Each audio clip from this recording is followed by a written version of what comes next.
Christmas night draped Portland in that particular brand of loneliness reserved for single people in restaurants full of couples.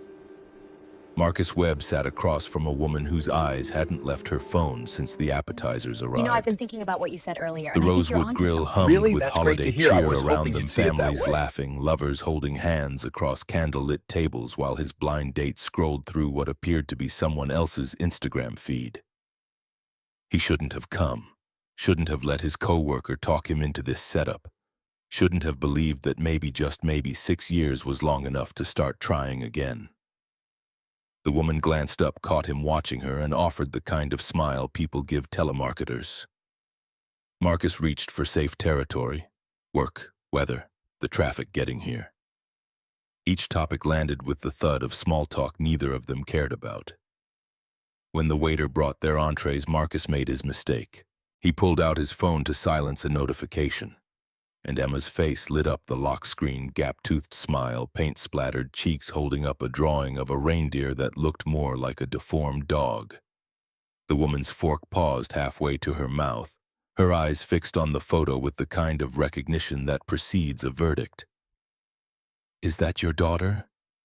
Marcus's chest tightened with something between pride and dread. "Yeah, Emma, she's 7.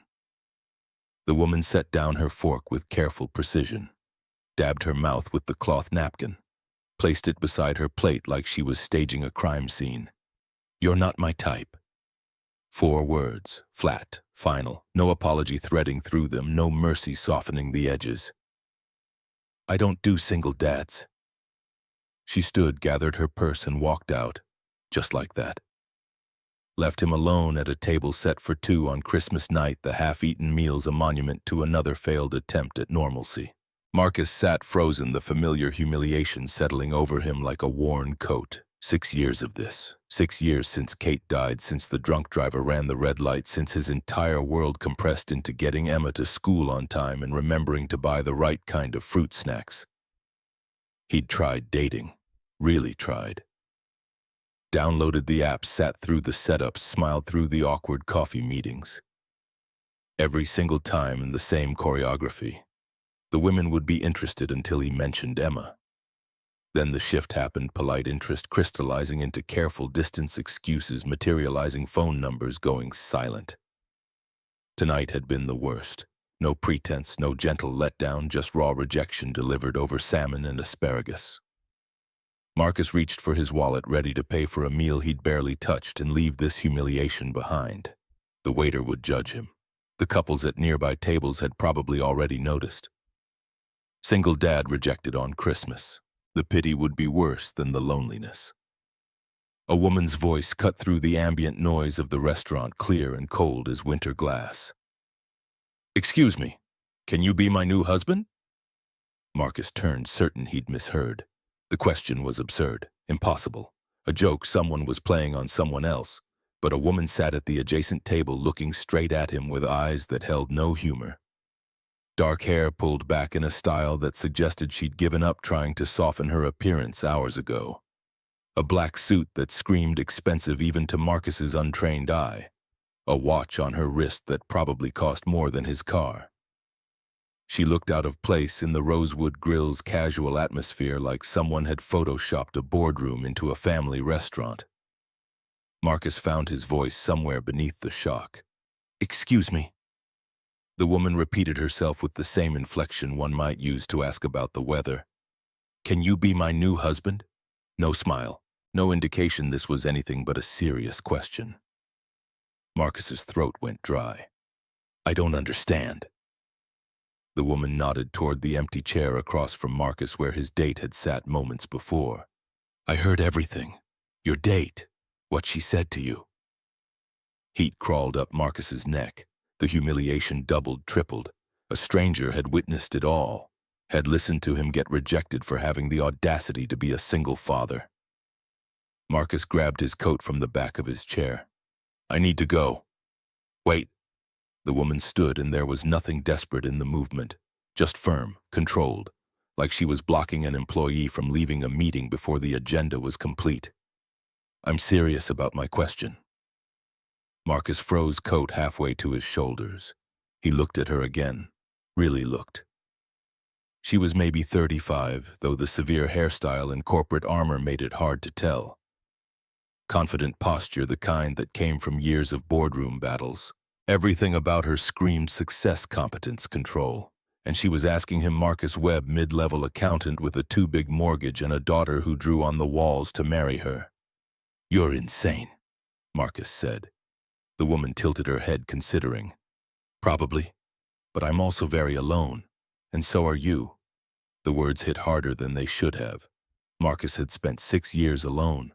6 years being both mother and father to a little girl who asked why she didn't have a mommy like the other kids. 6 years going to bed in an empty room where Kate's pillow still smelled like her shampoo if he pressed his face into it hard enough. But he didn't say any of that. Instead, he heard himself ask, "What do you want from me?" "Sit down," the woman said. It wasn't a command, just a statement of what should happen next. "Let me buy you dinner." Something in her voice stopped Marcus from walking away. She wasn't pitying him, wasn't offering charity or sympathy. She just sounded tired, like she understood exactly what loneliness tasted like and had been choking it down as long as he had. Marcus sat.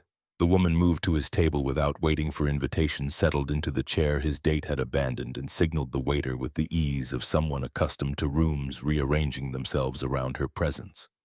She ordered wine without asking what Marcus wanted, a Pinot Noir that the waiter seemed to recognize as expensive. When he left, she folded her hands on the table with the precision of a contract negotiation.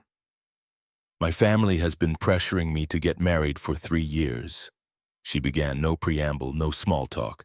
"They parade eligible men in front of me at every holiday dinner like I'm supposed to pick one off a shelf.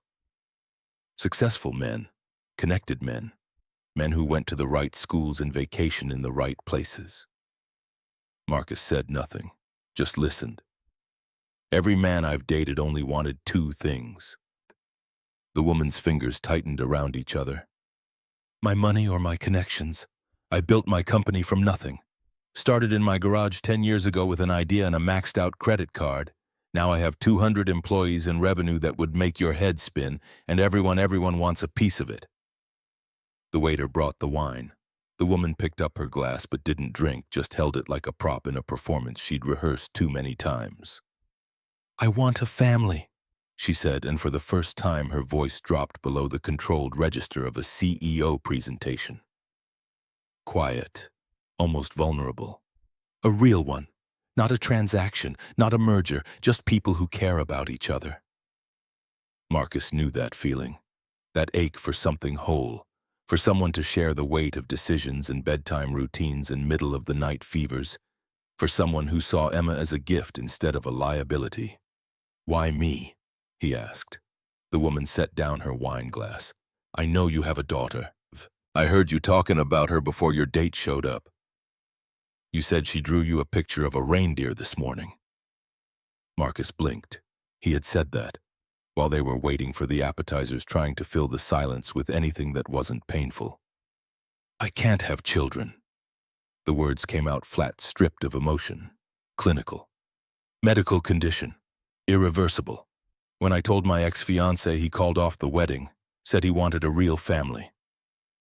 Marcus's anger flared hot and immediate. "That's horrible." "It is."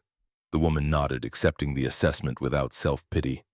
"But it's also reality. You have a daughter who needs a mother. I want a child but can't have one. You keep getting rejected for having a kid. I keep getting rejected for not being able to have them." She reached for her wine, took a small sip, and met Marcus's eyes with the directness of someone laying out a business proposal. "We could help each other." Marcus stared at her. She was serious. Actually, genuinely serious. This stranger was proposing marriage like it was a merger agreement, a solution to mutual problems, a transaction where both parties walked away with what they needed. "You don't know me," Marcus said. "Then let's fix that." The woman leaned forward. "Give me your number. Let me meet your daughter. Let's see if this insane idea could actually work." Marcus's hands trembled beneath the table. This was crazy, completely, utterly insane. People didn't propose to strangers in restaurants, didn't offer to marry someone because they overheard a failed blind date. didn't approach family like a business deal with terms and conditions. But she wasn't looking at him like he was broken, wasn't backing away because he came with complications and responsibilities and a 7-year-old who needed him more than anything. She was looking at him like he might be the answer to a problem she'd been trying to solve for years. "I don't know," Marcus said. "You don't have to know," the woman replied. "Just give me a chance." They ate. She asked questions about his work accounting. Morrison and Associates, been there 15 years.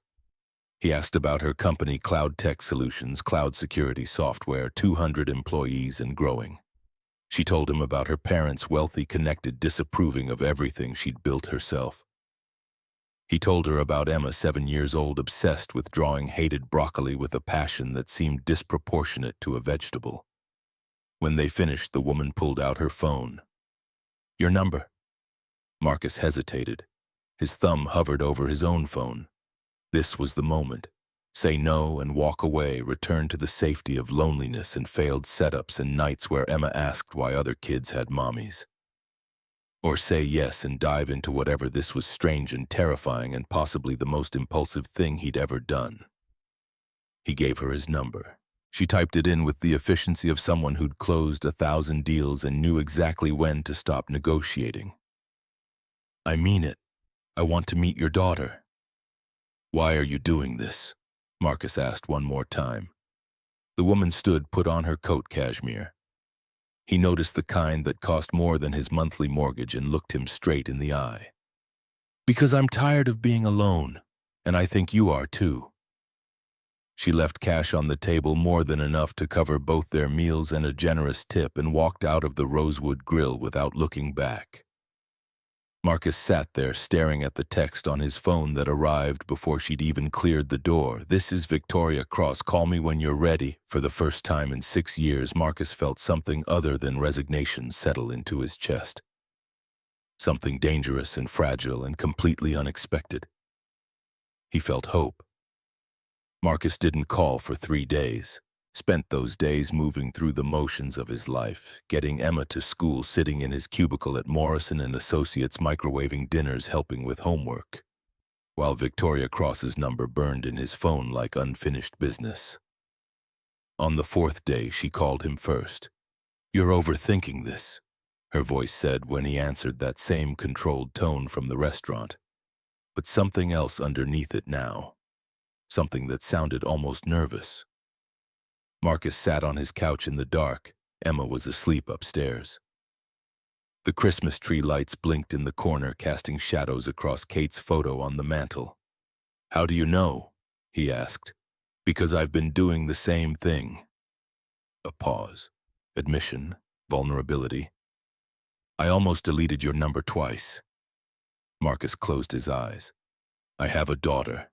She's been through enough." "You'll never be sure." Victoria's voice softened, lost some of that CEO steel.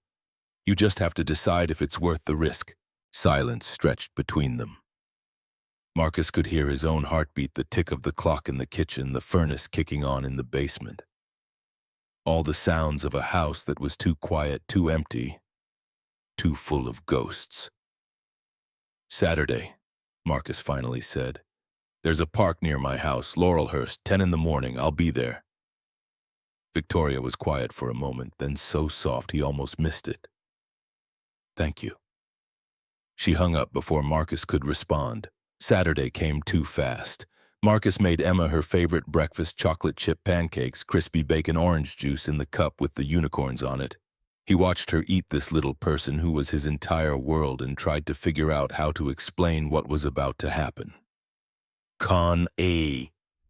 He started aiming for casual and landing somewhere near anxious. "We're meeting someone at the park today." Emma looked up, syrup on her chin. "Who?" "A friend of mine. Her name is Victoria." Emma's eyes narrowed with the suspicion of a child who'd learned that adults used words like friend to hide more complicated truths. "Is she nice?" "I think so. I don't know her very well yet." "Is she going to leave?" The question came out small. 7 years old and already braced for disappointment. Marcus's heart broke. "I don't know, baby." Emma pushed her pancakes around her plate, not eating anymore. The other ladies always leave. Marcus knelt beside her chair eye level and took her sticky hands in his. Emma, listen to me. I don't know what's going to happen, but I promise I will never bring someone into your life who doesn't deserve to be here. Okay? Emma nodded, but her eyes held doubt. She'd heard promises before. Victoria showed up at Laurelhurst Park at exactly 10 o'clock. Marcus spotted her from the parking lot, black jeans, cashmere sweater, the color of charcoal hair, down for the first time. She'd tried for casual, but everything about her still screamed money and control, and a woman who didn't quite know how to turn off the CEO persona. Emma ran ahead to the duck pond, her earlier caution forgotten in the presence of waterfowl. Marcus and Victoria walked side by side, the morning cold enough to see their breath. Thank you for coming, Marcus said, though the words felt inadequate for what was actually happening. Victoria kept her eyes on Emma, who was already pulling bread from her pockets and throwing it to a cluster of mallards. I wasn't sure you'd actually show up. I wasn't sure I would either. They stood at the edge of the pond, watching Emma laugh as a particularly fat duck waddled too close and made her jump back. The sound of her laughter, pure, uninhibited, joyful, cut through the morning like sunlight. Emma came running back, out of breath and grinning. Then she noticed Victoria. Her smile faltered, replaced by careful observation. Hi, Emma said, the words stretched out with curiosity. Victoria crouched down, and Marcus could see her trying to remember how to interact with a child. Her movements were stiff, uncertain, like someone attempting a skill they'd read about but never practiced. Hi, Emma. My name is Victoria. What's yours? Emma giggled. You just said my name. Victoria blinked, processing her mistake.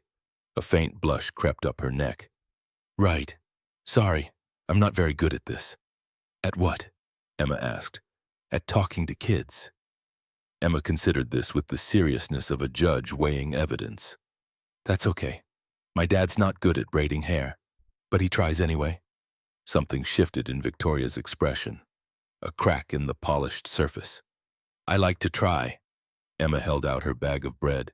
Do you want to feed the ducks? That fat one is my favorite. I call him Duke. Victoria stood, took the bread, and followed Emma back to the pond. Marcus watched them, this impossible pairing. This stranger who'd proposed to him in a restaurant, now learning about Duke the duck from a 7-year-old with paint permanently embedded under her fingernails. Victoria threw bread with mechanical precision, each piece landing at carefully calculated distances. Emma threw hers in wild arcs, laughing when the ducks scrambled and collided. Why Duke? Victoria asked. Because he's fancy, like a real duke. See how he holds his head up all proud. Victoria studied the duck in question, an overweight mallard with a pronounced waddle. He does seem quite dignified. That's a big word. What does it mean? It means he acts like he's important. Emma nodded sagely. Yeah, he's totally dignified. After the pond, Emma asked if Victoria wanted to see her room. Marcus almost said no, too soon, too much, too fast, but Victoria said yes before he could intervene. His house felt smaller with Victoria in it. She stood in the living room, eyes moving across the photos on the walls. Most were of Emma, gap-toothed grins, birthday parties, school pictures with backgrounds that changed from blue to gray to that weird mottled pattern they used last year. A few were of Kate. Wedding day, honeymoon in Seattle, holding newborn Emma with exhaustion and wonder written across her face. Victoria stopped in front of one particular photo, Kate and Emma at the beach, both laughing at something beyond the camera's frame. She was beautiful, Victoria said, and there was no jealousy in her voice, just acknowledgement, respect. Yeah. Marcus managed his throat suddenly tight. She was. Emma appeared at the top of the stairs, impatient with adults who moved too slowly. Are you coming or not? Victoria followed Emma up to a room that was an explosion of color. Drawings covered every surface, taped to walls, stacked on the desk, pinned to a corkboard that had long ago run out of space. Dragons and princesses and what appeared to be a T-Rex wearing a tutu. Wow, Victoria said, and Marcus could tell she meant it. I like to draw, Emma announced proudly. I can see that. These are really good. Emma pulled out her current project, a work in progress depicting what looked like a duck in a crown. "This is Duke. I'm making him king of the pond." Victoria sat on the floor without hesitation, her expensive jeans meeting carpet that probably hadn't been vacuumed in a week. "Can I draw with you?" Emma handed her a piece of paper and a fistful of crayons. "Sure. Draw a rabbit." Victoria drew. Marcus watched from the doorway, holding his breath as this woman, this CEO, this stranger who'd proposed to him on Christmas, attempted to draw a rabbit and produce something that looked more like a deformed potato with ears. Emma burst out laughing. Not cruel, just delighted. "That's the weirdest rabbit I've ever seen." Victoria looked at her drawing, then at Emma, and started laughing too. Real laughter, not the polite kind people use at networking events. "It is pretty terrible, isn't it?" "It's not terrible," Emma said with diplomatic kindness. "It's just special." "That's a nice way of saying I can't draw. You can learn, I'll teach you. First you have to start with a circle for the head." They drew together for an hour. Victoria's rabbits got marginally better. Emma created an entire warren of bunnies, each with its own personality and backstory.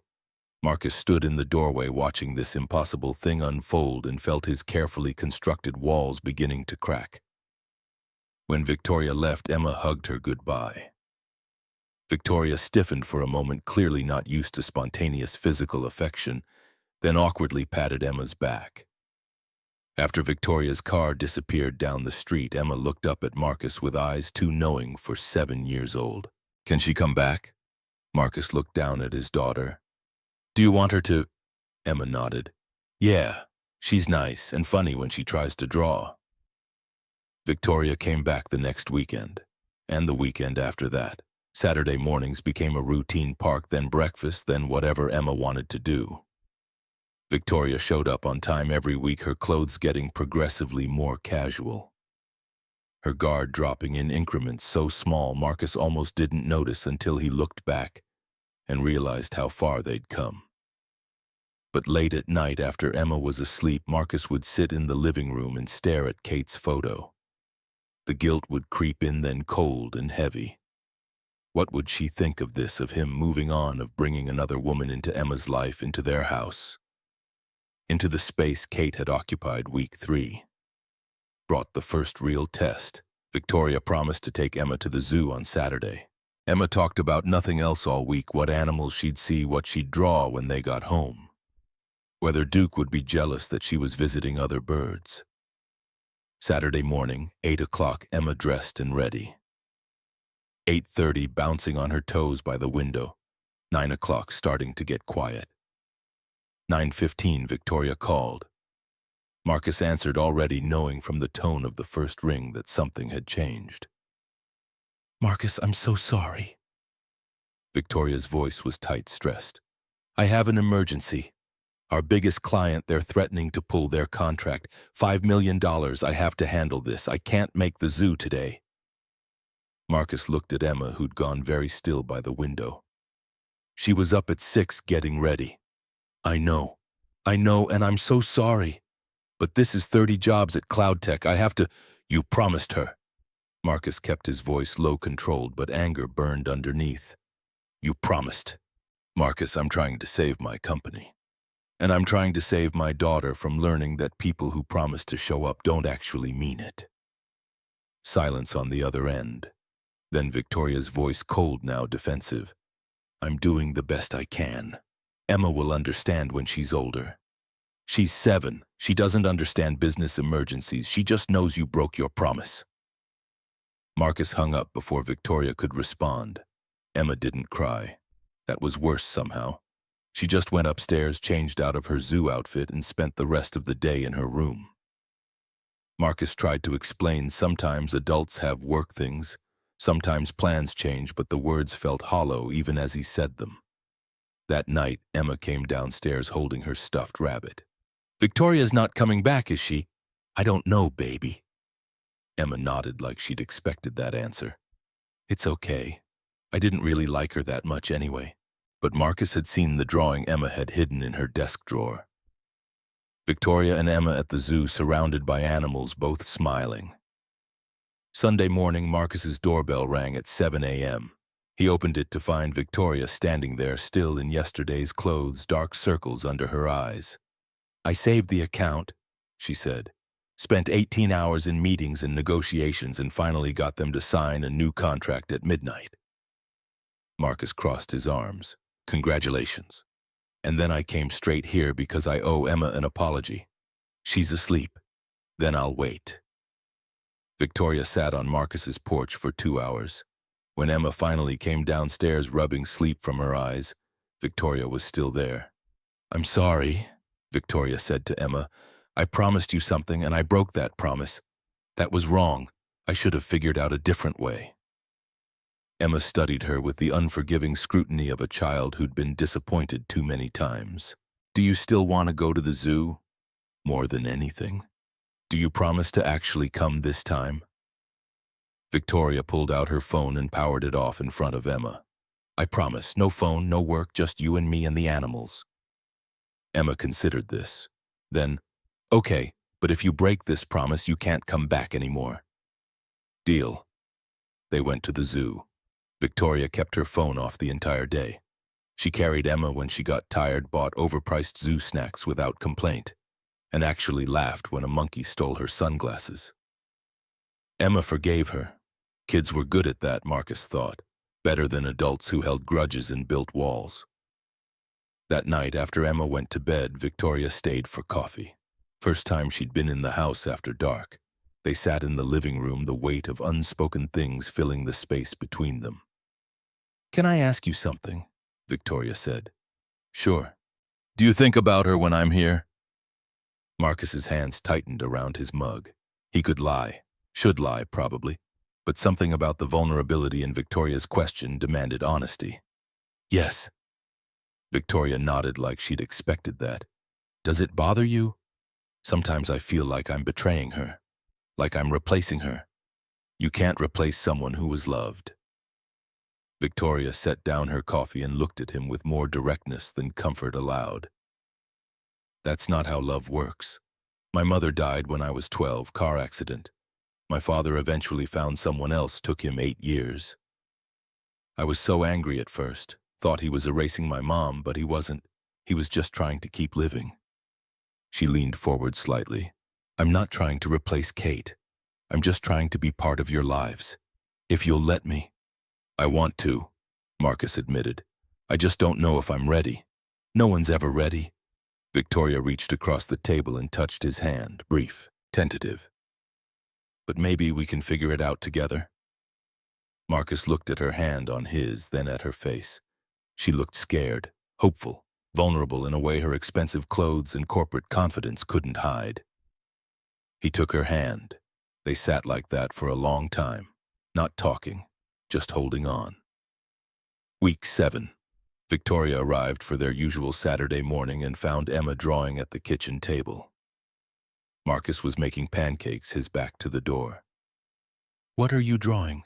Victoria asked. Emma held up her paper, 3 figures holding hands.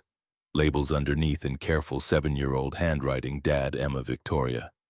"My family," Emma said simply. Victoria's eyes went bright with tears. She looked at Marcus, who'd turned from the stove with a spatula in his hand, and something unreadable on his face. "Is that okay?" Emma asked, suddenly uncertain. "That I drew you?" Victoria knelt beside Emma's chair. "It's more than okay. It's the best drawing you've ever made." That night, after Emma was asleep, Victoria stayed again. They'd fallen into this pattern Saturday days with Emma, Saturday nights with just the two of them talking in the living room while the house settled around them. "I'm falling in love with her," Victoria said. Not a question, just a statement of fact. Marcus nodded. "I know. And with you." The words hung in the air between them. Marcus could feel his heart beating too fast, too hard, like it was trying to escape his chest. "I'm scared," he admitted. "Me too." Victoria moved closer on the couch, close enough that Marcus could smell her perfume, something subtle and expensive, close enough to see the fine lines around her eyes that makeup couldn't quite hide. I haven't done this since Kate, Marcus said. Haven't felt like this. I've never felt like this. Not with anyone. Not really. Marcus reached out, touched her face, ran his thumb along her cheekbone. Victoria leaned into the touch, eyes closing. They kissed, gentle, tentative, like they were both afraid the other might break. When they pulled apart, Victoria's eyes were wet. I don't know how to do this, she whispered. Be part of a family. Love people, let people love me back. Neither do I, Marcus said. Not anymore, not since Kate. So we'll figure it out together. Yeah, together. They held each other in the living room while Kate's photo watched from the mantel and Emma slept upstairs, and the future stretched ahead of them like unmapped territory. 2 months after that first night at the Rosewood Grill, Victoria invited them to dinner at her parents' house. It's time, she said one evening, her voice carrying a tension that made Marcus's stomach drop. They want to meet you. Are you sure? Marcus asked, though he already knew what the answer would cost. No. Victoria's face was tight. But we can't avoid them forever. What have you told them? That I'm seeing someone, that it's serious. Marcus waited for the rest. It came in Victoria's silence, in the way her eyes wouldn't quite meet his.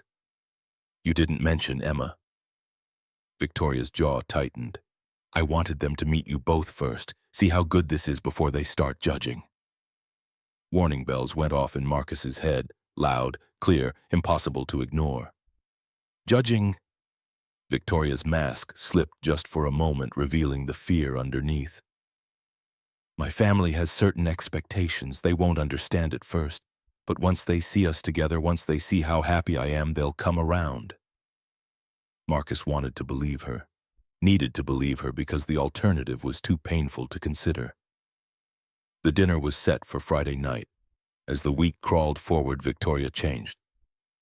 Subtly at first, then more obviously. She became more formal, more controlled, more like the woman who'd first sat down at his table in the restaurant. She started coaching Marcus on what to wear, what to say, which topics to avoid.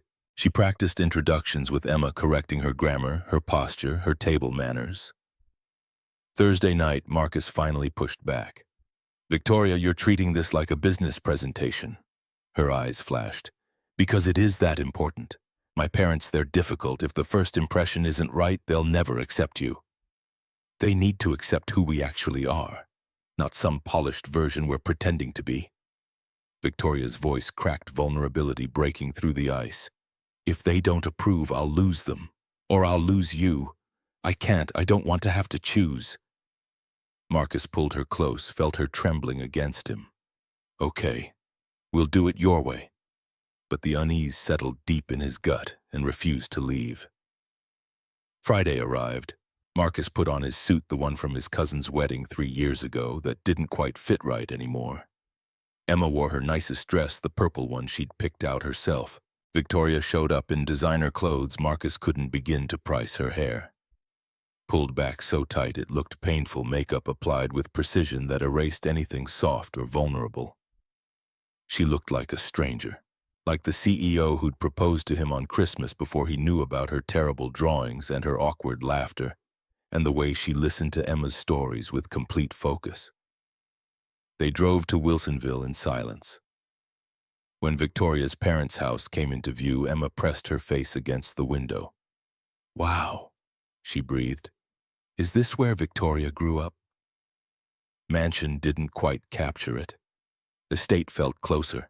Stone and columns and windows that reflected the dying sunlight like shields. A circular driveway that could accommodate a small wedding. Gardens manicured to within an inch of their lives. Marcus's hands were sweating by the time they parked. Victoria met them at the door and he barely recognized her. She'd rebuilt every wall, reinforced every defense, become someone Marcus didn't know how to reach. Ready? Her voice was flat, empty. Marcus took Emma's hand, as will ever be. They walked into a house that felt like a museum. Marble floors that echoed their footsteps, crystal chandeliers that probably cost more than Marcus made in a year. Art on the walls that he'd seen in books about famous painters. Patricia Cross stood in the formal living room like she'd been placed there by an interior designer. Tall, elegant, wearing pearls that caught the light and an expression that could freeze water. "Mother," Victoria said, "this is Marcus Webb, and this is Emma." Patricia's eyes swept over them with the efficiency of someone conducting an inspection. Her gaze lingered on Emma, and something cold flickered across her face. "How lovely." The words held no warmth. "Please sit down." Richard Cross appeared, and Marcus recognized power when he saw it. Not the kind that came from muscles or volume, but the kind that came from knowing you could end someone's career with a phone call. They sat in a dining room that felt like it was built to intimidate. 7 courses, 3 forks per place setting. Emma looked overwhelmed, and Marcus wanted to pick her up and walk out before this went any further. But Victoria was watching them with desperate hope, and Marcus couldn't bear to be the one who proved her parents right. So they stayed, and the interrogation began. The conversation started with practiced civility, the kind that barely masked contempt. Richard Cross cut into his filet mignon with surgical precision while asking about Marcus's occupation. "I'm an accountant, Morrison and Associates." The silence that followed carried weight. Patricia's fork paused halfway to her mouth. Richard's eyebrows rose just enough to communicate volumes about what he thought of mid-level positions at small firms. "Morrison and Associates." Richard let the name sit there like something distasteful. "Small operation, I believe. Mid-level position." "Yes, sir." Richard exchanged a glance with Patricia, the kind married couples use when they've already decided the verdict and are just going through the motions of the trial. Emma reached for the wrong fork. Patricia's eyes tracked the movement with laser focus. "The child doesn't know proper table manners." Victoria's spine went rigid. "Mother, she's 7. Patricia's smile was all edges. "At 7 you knew which fork was for salad and which was for the entree. Standards matter, Victoria, especially when raising children." First blood drawn. Marcus felt Emma shrink beside him, her hand dropping the fork like it had burned her. The courses kept coming. With each plate, the questions grew sharper. Patricia wanted to know about Marcus's family background. His father had been a mechanic, his mother a cashier at Safeway. Richard inquired about Marcus's education, state school. No graduate degree, nothing that impressed. They asked about his prospects, his ambitions, his plans for providing Emma with the opportunities she deserved. Marcus answered honestly because he didn't know how to be anything else. Each answer seemed to confirm something they'd already decided about him. Emma picked at her food, trying to be invisible. She succeeded until dessert arrived, and Patricia turned her attention fully on the 7-year-old who dared exist in their presence. "And you're raising your daughter alone?" The question landed like an accusation. Marcus's jaw tightened. "Yes, my wife passed away 6 years ago." "I'm sorry for your loss." Patricia's voice held the warmth of a legal disclaimer. Nothing in her face suggested actual sympathy, just the recognition that certain phrases were required in civilized conversation. Victoria tried to redirect. Her voice had gone tight, controlled, desperate. "Emma is incredibly talented. She's an amazing artist. Show them your drawing, sweetheart." Emma pulled out the picture she'd brought, the one of the 3 of them holding hands. Her labels were carefully written underneath in purple crayon, "Dad, Emma, Victoria." Richard barely glanced at it before returning to his creme brulee. "Charming. Does she take formal lessons?" Marcus kept his voice level. "No, it's natural talent. Natural talent without proper cultivation is wasted potential." Richard set down his spoon with the finality of a gavel. "Private art academies cost $30,000 per year. Will you be enrolling her?" The trap was obvious. Marcus could feel it closing around him. "We're exploring options." "Options?" Richard leaned back in his chair, fingers steepled. "Let me be frank, Mr. Webb. That's a polite way of saying you cannot afford it. Can you—" Victoria's hand clenched around her water glass. "Father, that's inappropriate. It's a reasonable question." Richard cut through her objection like it was background noise. "The child clearly has some ability, but ability without resources leads nowhere. Can you provide what she needs to succeed? Private school, tutors, college at an institution that actually matters. Marcus felt heat crawling up his neck. I provide what Emma needs. She's happy, healthy, loved. Patricia's laugh was delicate and devastating.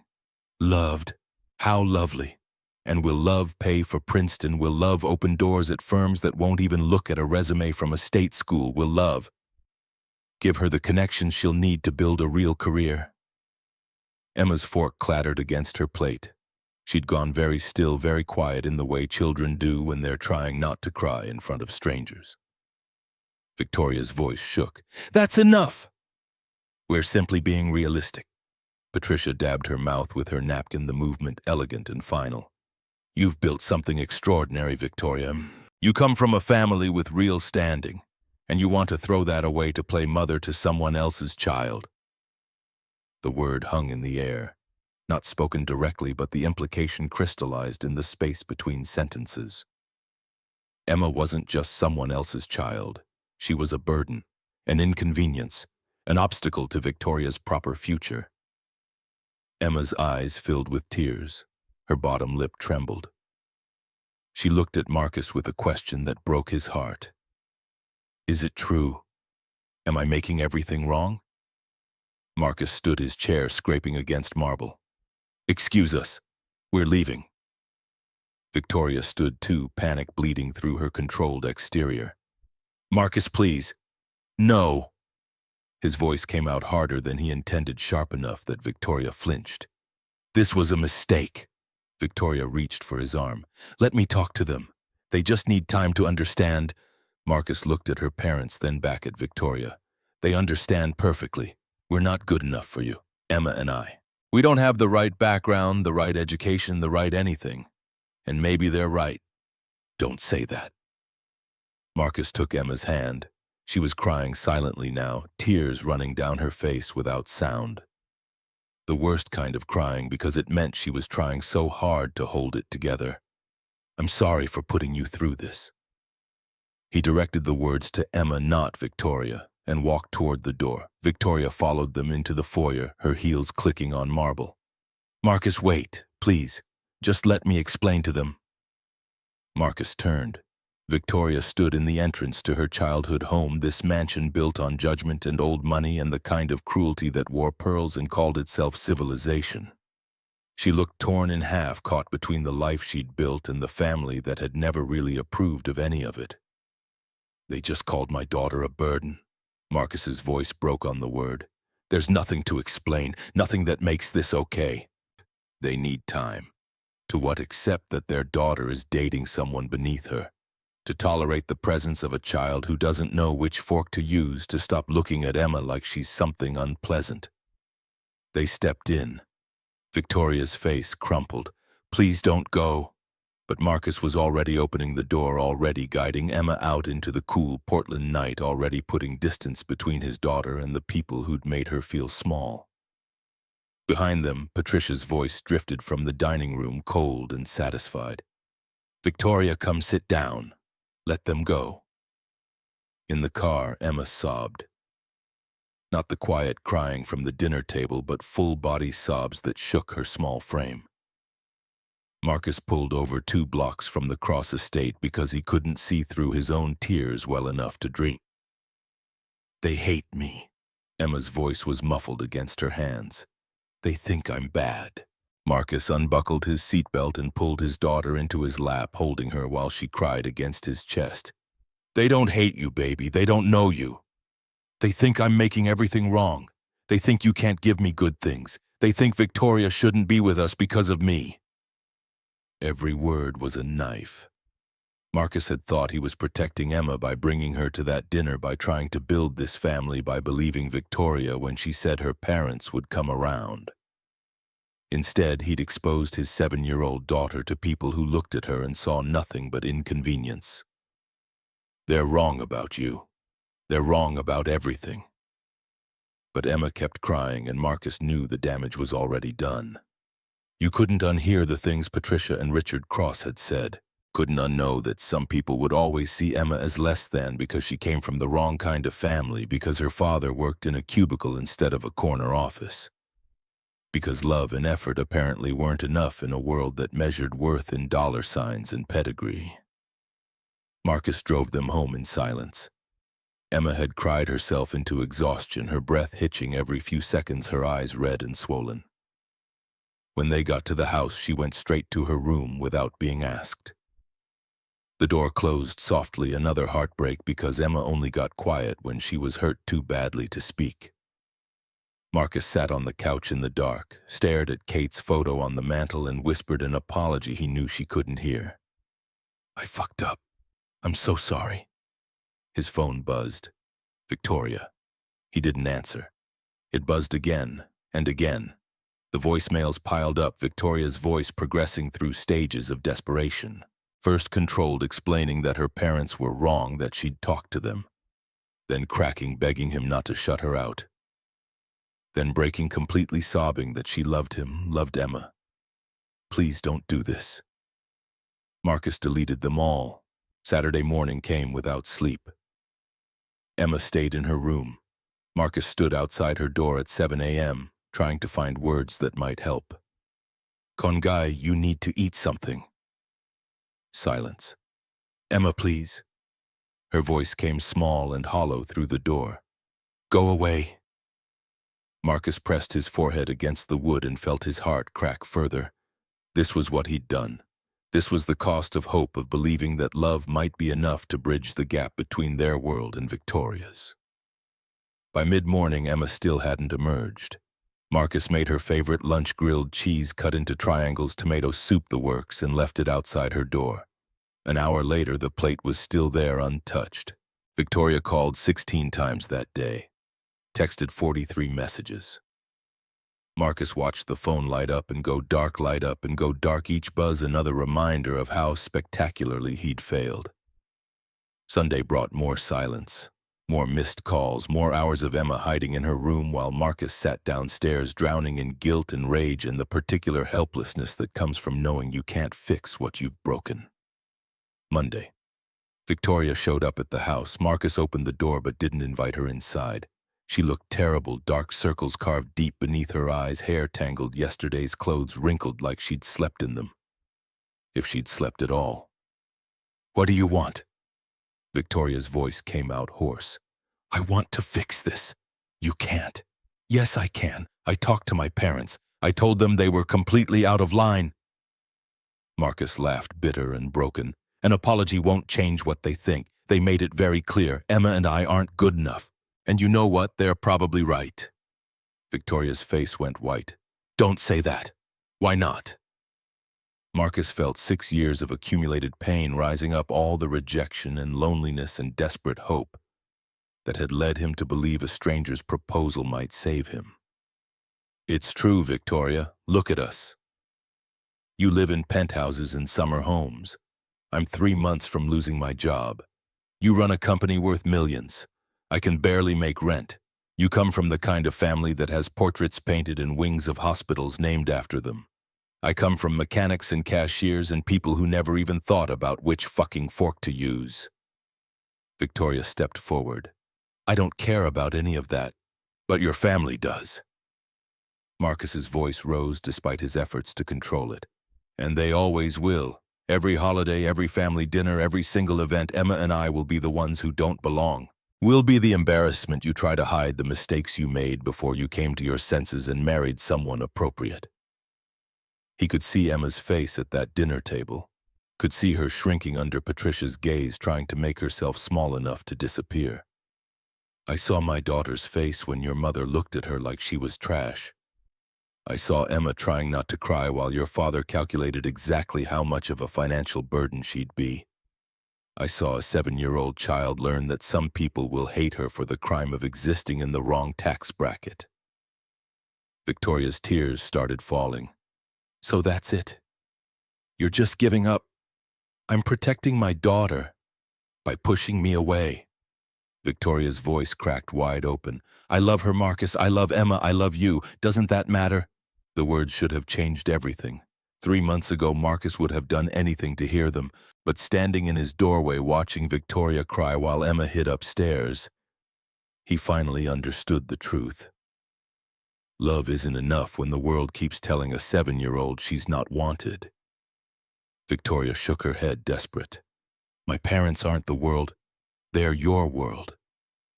Marcus felt the decision solidifying even as it destroyed him. And I won't subject Emma to a lifetime of being looked down on, judged, found wanting. I won't let her grow up thinking she's the reason good things don't happen. What about what Emma wants? She loves me. She's 7.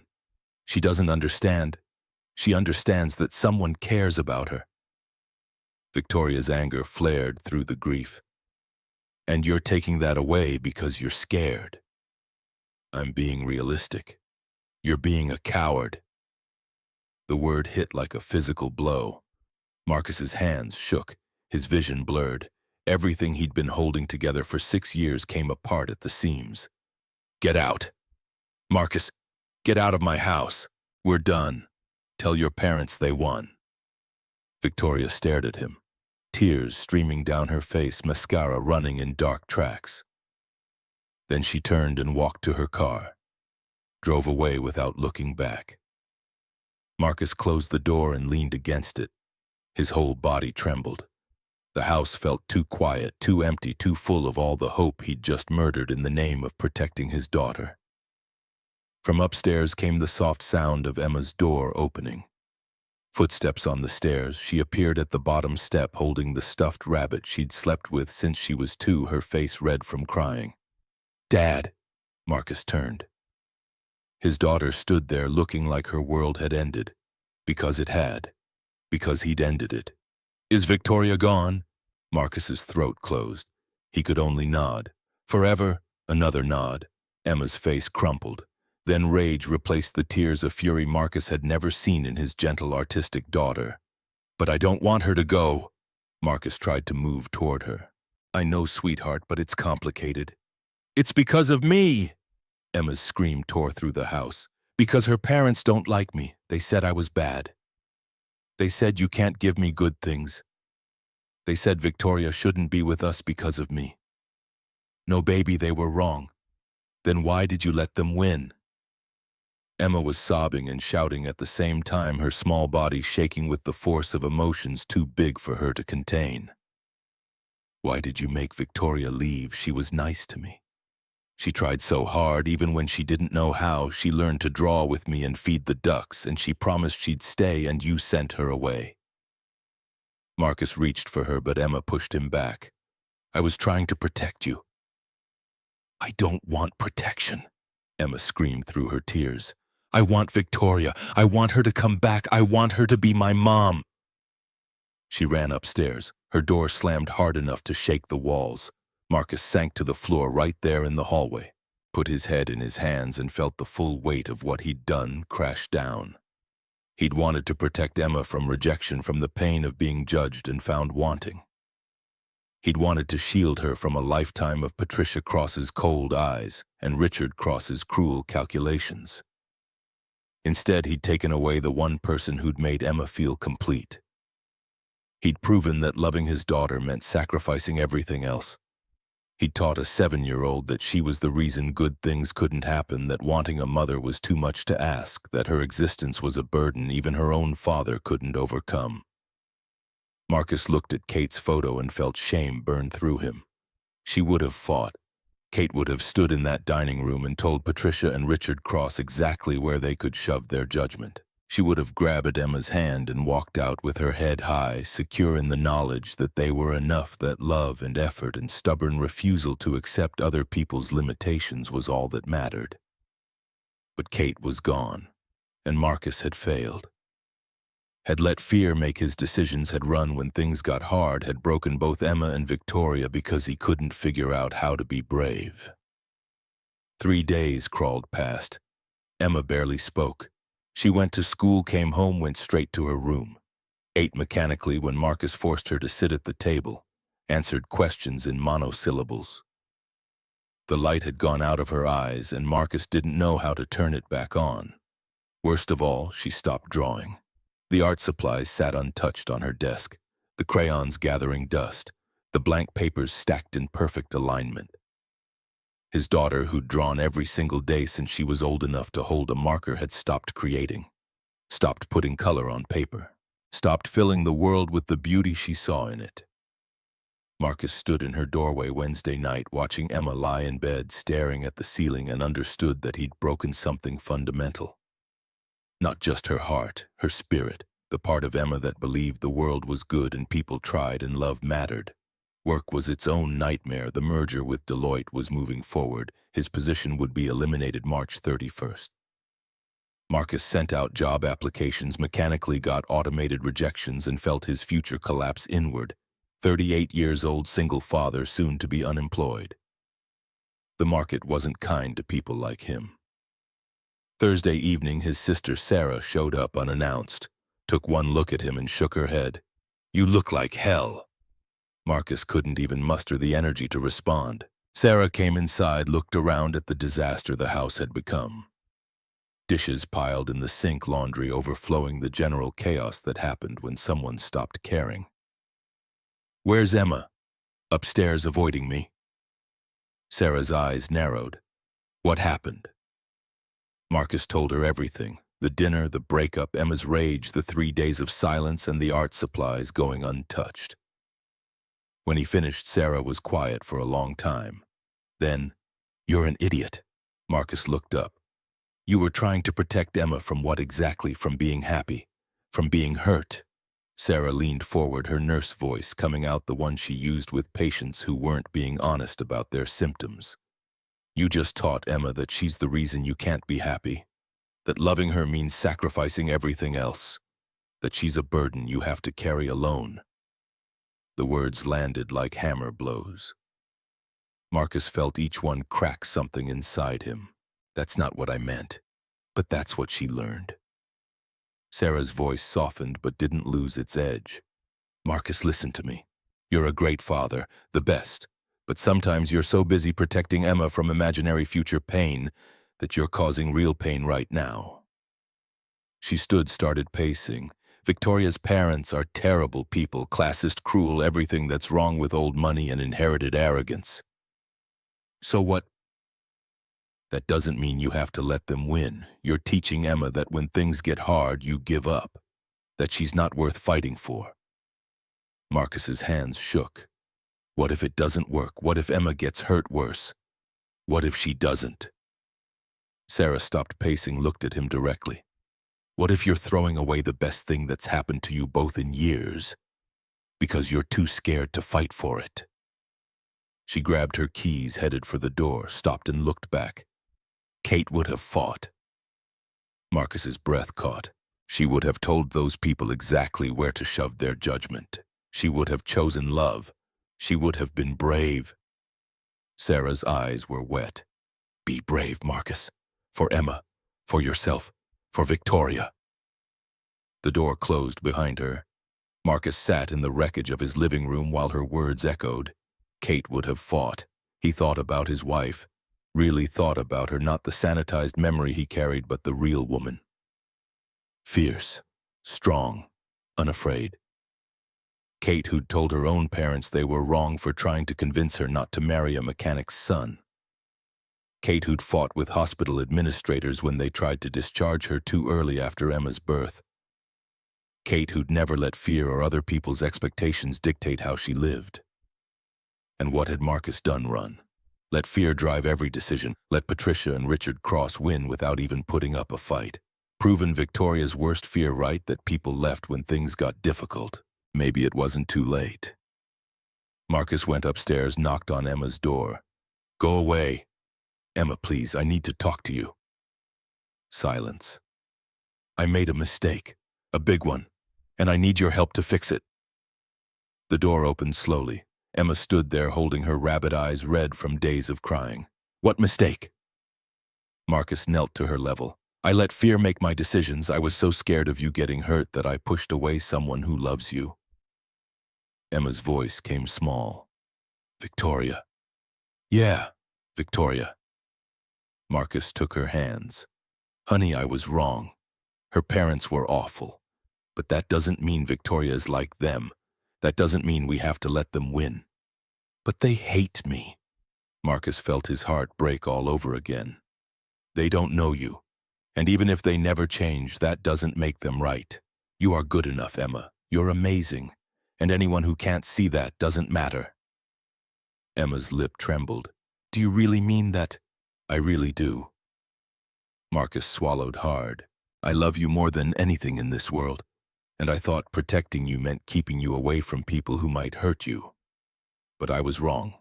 Real protection means teaching you to stand up to those people, to know your own worth, to fight for what matters. Emma looked down. Victoria matters. She does, so I need to know something. Marcus waited until Emma met his eyes. Do you still want Victoria in your life, even knowing her family might never accept us? Emma nodded immediately, fiercely. Yes, I want her. I don't care about her mean parents. I just want Victoria. She's my mom. The words hit Marcus like a wave. She's my mom. Not might be, not could be, is. Then I'm going to fight for her. I'm going to try to make this right, but Emma, she might not forgive me. I hurt her really badly. Emma's 7-year-old certainty shone through. She'll forgive you. She loves us. Marcus pulled his daughter close, held her tight. I hope you're right, baby. Emma pulled back, looked at him seriously. But Dad, you have to really fight. Not just say sorry. Do something big. Marcus smiled through his tears. Something big. Got it. That night, after Emma finally fell asleep, Marcus sat at his laptop and started researching. Cloud Tech Solutions, Victoria Cross. Everything he should have learned months ago when this started. The company wasn't just successful, it was revolutionary. Victoria had built proprietary cloud security software that protected mid-sized businesses from cyber attacks most people didn't even know existed. She'd started in her garage in 2008, right before the economy collapsed, had nearly gone bankrupt in 2010. Her parents had invested $500,000 initially, then pulled the funding when the company wasn't profitable fast enough. Victoria had maxed out credit cards, taken personal loans, worked 100-hour weeks, and built it back. Alone, the tech blogs called her a genius. Industry publications listed her as one of the most innovative CEOs under 40. Forbes had profiled her rise twice. Marcus understood then why she was the way she was. Controlling because she'd lost everything when she depended on others. Workaholic because stopping meant remembering all the people who'd abandoned her. Guarded because everyone wanted something from her success, and when she'd proposed to him that crazy question in the restaurant, she hadn't been cold or transactional. She'd been protecting herself, testing whether someone could want her, just her, without the company and the money and the success story. Marcus had proved every fear right, had walked away the moment her family judged him, had abandoned her exactly the way everyone else had, but he could fix it. Not with words. Victoria had heard enough empty apologies from enough empty people. With action, by showing her he was different, by fighting. Marcus found Jeremy Patterson's LinkedIn profile, VP of Sales at Cloud Tech. He drafted a message, deleted it, drafted another. Finally settled on simple honesty. Mr. Patterson, I need advice. I care deeply about someone in the tech industry, and I messed up badly. I want to understand her world so I can do better. Would you spare 30 minutes? He hit send before he could second-guess himself. The response came back in 20 minutes. Patterson's profile photo showed a man in his 40s with kind eyes. Coffee tomorrow, 7 a.m., Starbucks downtown. Don't be late. Marcus wasn't late. He was 15 minutes early, jittery with too much coffee and too little sleep. When Patterson arrived, he recognized Marcus immediately. You're the guy. Patterson sat down across from him. She mentioned you once. Only time I've seen her smile talking about something other than work. Marcus's chest tightened. She did. Said she met someone who saw her as just Victoria, not CEO, not heiress, just a woman who wanted a family. Patterson studied him. It terrified her. I walked away when things got hard. Her parents are awful human beings who judge everyone by their bank balance and zip code. Patterson didn't soften the assessment. But you didn't come here to talk about them. You came to understand Victoria. Marcus nodded. Patterson leaned in. You want to understand her, understand this. She built cloud tech when everyone said a woman couldn't succeed in tech, when her own parents abandoned her financially. Every success she has, she earned twice over because of gender, because of doubters, because the world kept telling her she couldn't. Understanding that means understanding her. They talked for 2 hours. Patterson explained the technical side, the business challenges, the nights Victoria slept at the office. Because going home to an empty penthouse was too depressing. He told Marcus about the hostile takeover attempt last year that Victoria had fought off through sheer strategic brilliance, about the clients who tried to leverage their contracts into dates, about the exhaustion of being constantly underestimated and over-scrutinized. She works that hard because stopping means thinking about how alone she is. Patterson's coffee had gone cold. Until Emma. First time in years she talked about anything except quarterly projections. Marcus absorbed it all, taking notes, asking questions. Learning Victoria's world the way she'd learned his. What should I do? He finally asked. Patterson smiled. What does your gut say? Marcus thought about Patricia and Richard Cross, about their mansion and their cruelty and the way they'd looked at Emma like she was something unpleasant. My gut says I should confront them, tell them they're wrong about Emma, about me, about everything. Then do it. Patterson stood. Victoria doesn't need rescuing. She needs someone who fights for her. Big difference. Marcus drove to Wilsonville that Sunday with his hands shaking on the wheel.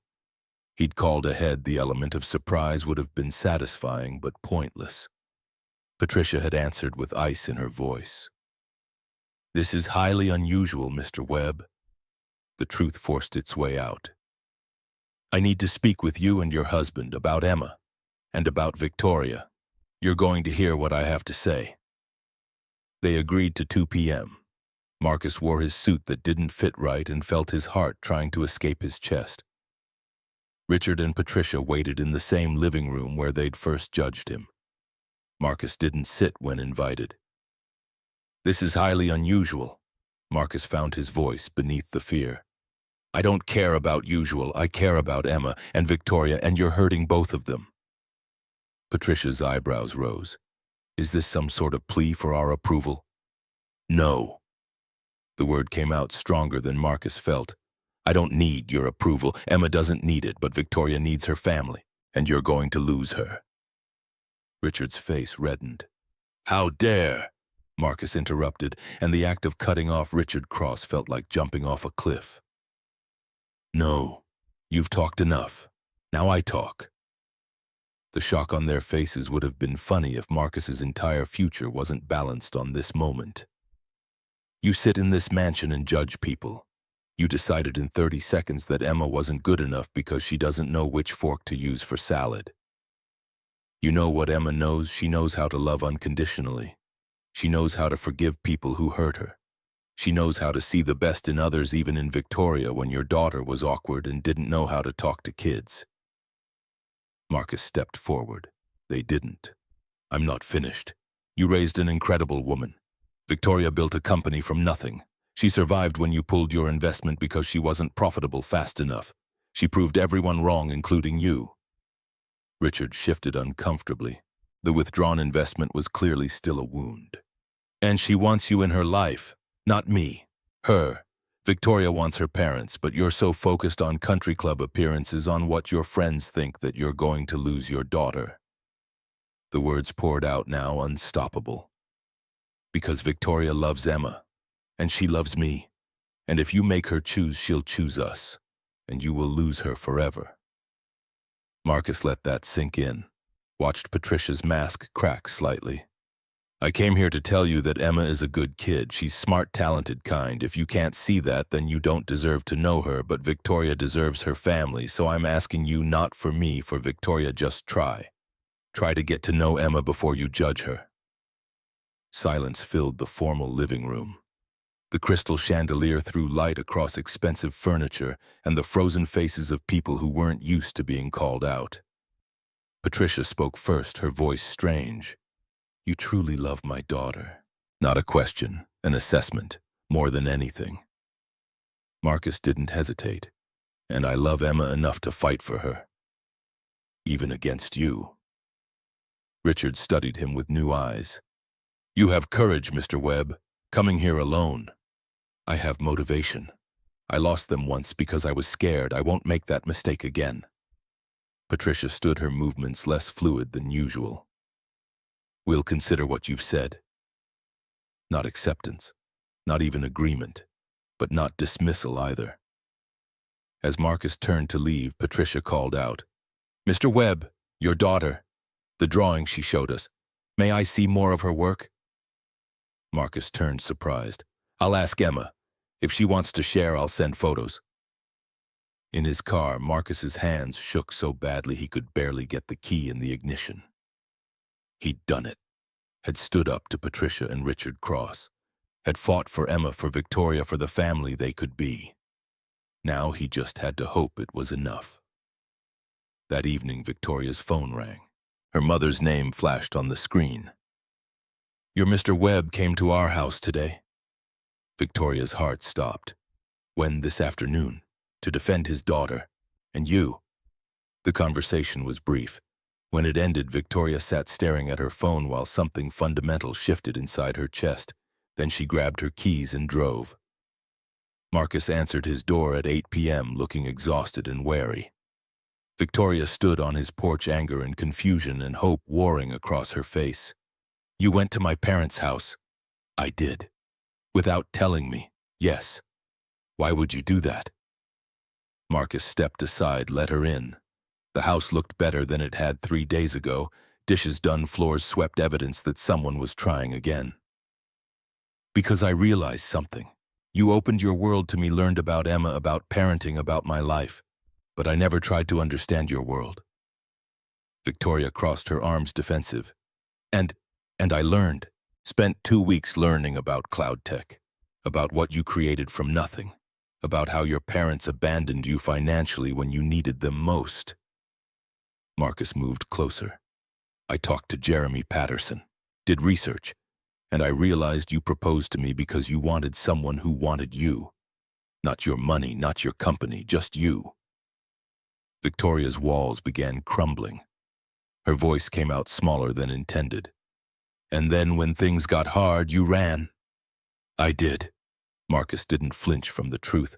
I proved every fear you ever had right. That people leave when it gets difficult. Tears started falling. Victoria couldn't stop them. You left me. I was wrong. I was a coward. Marcus closed the distance between them. And I spent 2 weeks not just saying sorry, but showing you I'm different. I can't undo what I did, but I can prove I'm worth a second chance. Victoria's breath hitched. You went to my parents. You faced them alone. Emma deserves defending. They called me, said they want to try, to get to know her.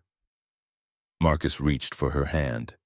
I don't need them to accept us, Victoria. I just need you. Emma needs you. But you deserve your family, so I'll fight for that too.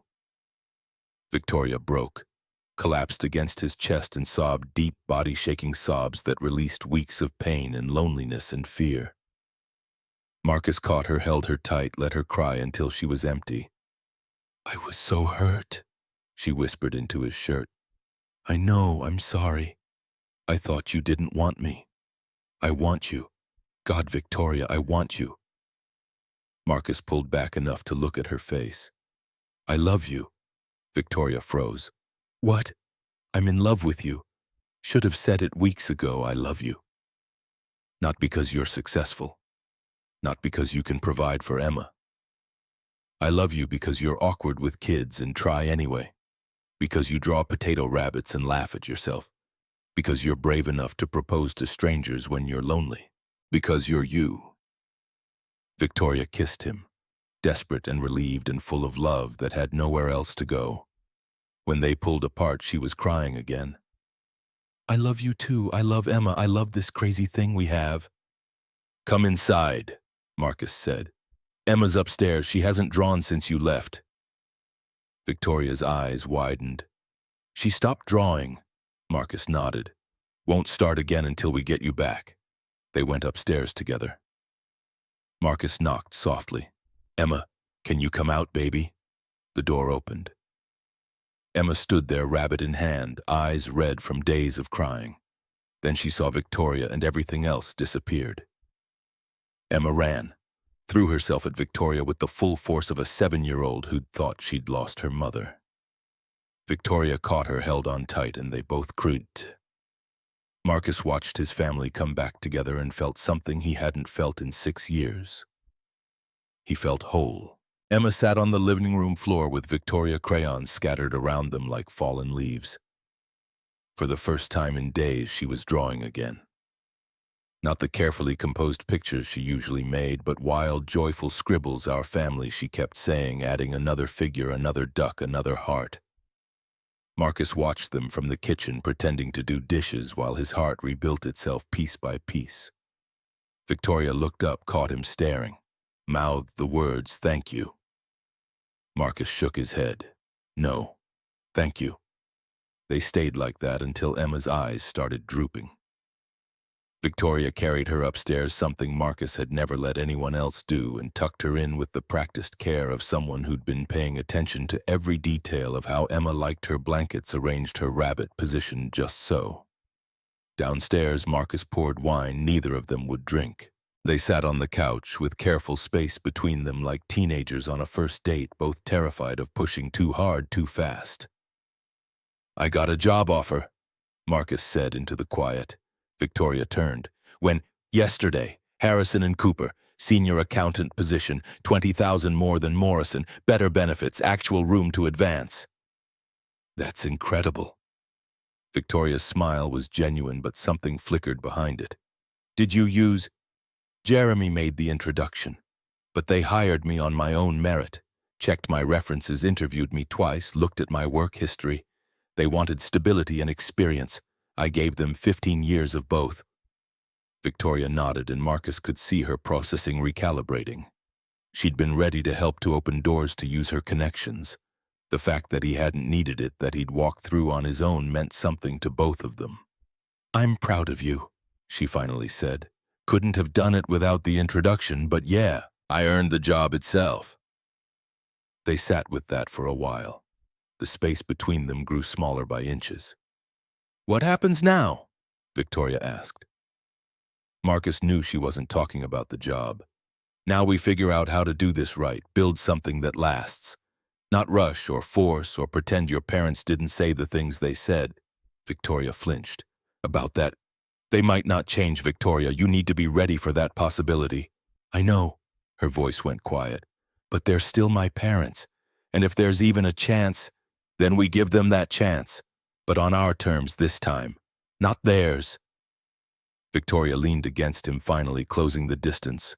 Marcus wrapped his arm around her shoulders and felt something settle that had been untethered for too long. "I was thinking," Victoria said, 3 weeks from now I meet with them. Without you, without Emma, just me and my parents, and I tell them how this is going to work." Marcus's stomach tightened. "Tell them what? That they get to choose, accept you and Emma, be part of our lives, be a family, or lose me completely. Forever. No middle ground. No tolerance without acceptance. All in or all out." The words should have terrified Marcus. Instead, he felt relief wash through him. This was Victoria choosing them, not hoping her parents would come around eventually, not making excuses, not asking Marcus and Emma to shrink themselves to fit into the Cross family's narrow idea of acceptable choosing. That's a hell of an ultimatum. They've had their whole lives to treat people with basic human decency. If they can't manage it now, that's not our problem to fix. Marcus kissed the top of her head. "You're sure? I've never been more sure of anything." The 3 weeks passed in a strange suspension of normal time.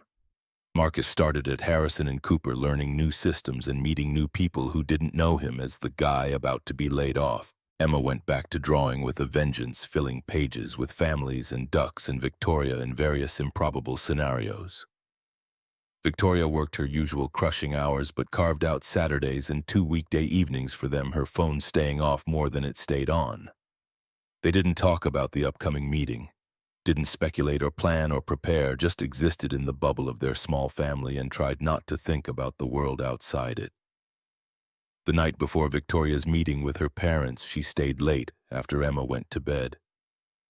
Paced Marcus's living room like a caged animal, all her CEO control stripped away to reveal raw nerves. What if they choose wrong? The question came out small. Marcus pulled her down beside him. Then we build our family without them. You, me, Emma, Sarah and her kids will be enough. Will we? Victoria's eyes were wet. Emma deserves grandparents who love her. You deserve in-laws who respect you. I deserve parents who see me as more than a business asset and a social embarrassment. We deserve what we build together. Everything else is optional. Victoria curled into him, shaking. Marcus held her while she cried, mourning in advance for the family she might lose, grieving for the parents who might choose pride over their daughter. She left at midnight. Marcus watched her drive away and sent up a prayer to whoever might be listening. Let them choose right. Let them see what they're about to lose. Victoria met her parents at a restaurant in downtown Portland, neutral territory. Public enough to prevent a complete scene, but private enough for honesty.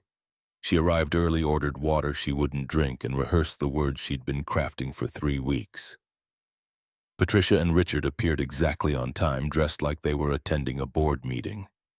They sat across from their daughter with faces that gave nothing away. Victoria. Patricia's voice carried layers of meaning. Mother, father. Victoria folded her hands on the table, borrowed Marcus's courage, and began. I asked you here to tell you what I've decided, not to ask permission or seek approval, to inform you of the reality going forward. Richard's eyebrows rose. That sounds ominous. I'm going to marry Marcus Webb. The words came out steady despite her racing heart. I'm going to be Emma's mother. I'm going to build a life with them. And you have 2 choices. She didn't pause for their reaction. Couldn't afford to lose momentum. Choice 1, accept them. Really accept them, not just tolerate their presence. Come to our wedding. Be part of our lives. Be grandparents to Emma. Watch her grow up. Be a family. Patricia opened her mouth. Victoria kept going. Choice 2. Continue to judge us. Continue to think we're not good enough. Continue being the people who value social status over their daughter's happiness. If you choose this option, you will never see me again. I will cut you out of my life completely and permanently. No holidays, no calls, no contact. You will lose your daughter. Richard's face went red. You can't be serious. You'd throw away your family for the people I love. Yes, absolutely, without hesitation. Victoria leaned forward, every word carved from bone-deep certainty. I've spent 35 years trying to be what you wanted. The perfect daughter. The perfect businesswoman. I built Cloud Tech to make you proud. I dated men you approved of who made me miserable. And I was empty, lonely, exhausted from being perfect for everyone except myself. Her voice dropped but didn't soften. Then I met Marcus and Emma, and for the first time in my life I was happy. Really happy. Not because they're wealthy or connected, because they see me. They accept me. They love me for who I am, not what I can do for them. Patricia's mask cracked. Victoria, we only want what's best. You want what looks best. There's a difference. Victoria stood. Marcus came here. He defended Emma to your faces. He fought for us when it would have been easier to walk away. He proved he's the kind of man I want, someone who chooses love over approval. She picked up her purse, left cash for the untouched water. You have 1 week to decide. After that, my door closes permanently. Choose wisely.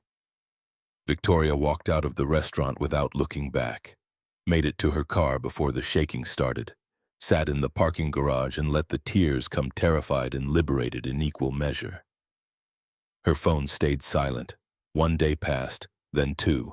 Marcus watched Victoria try to pretend she wasn't checking her phone every 30 seconds, wasn't jumping at every notification, wasn't slowly crumbling under the weight of waiting.